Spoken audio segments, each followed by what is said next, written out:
what's your sense? I mean, so the deadline that was promised earlier was April 2017.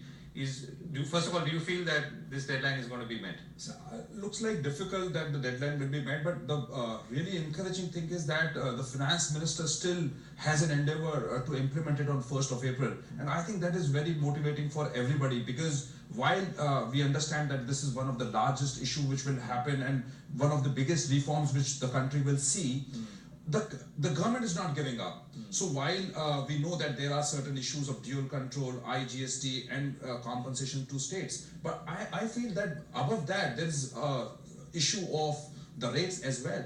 The GST Council has a role to play, and I think the government is maintaining that momentum, which is very important. Okay. So maybe 1st April looks a little difficult, but yes, I think that momentum is there. Right. So now that brings me to my next question. So budget will be presented, and we're barely a few weeks away from that now. Yeah. So the arithmetic will start shifting, right? So what do you sense?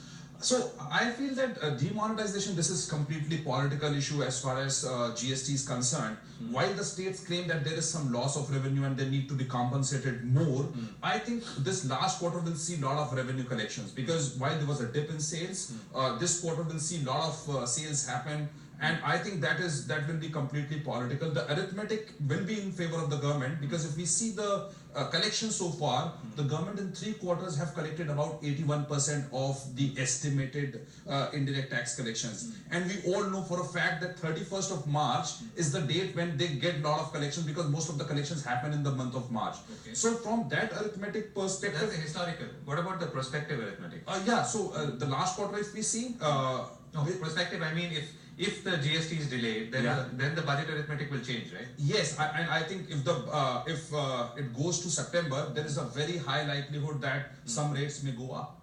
And a lot of exemptions which are currently there for the goods and services which are required to come under the GST regime may see some tax in this budget. Right. Okay, so Mani, what do you expect?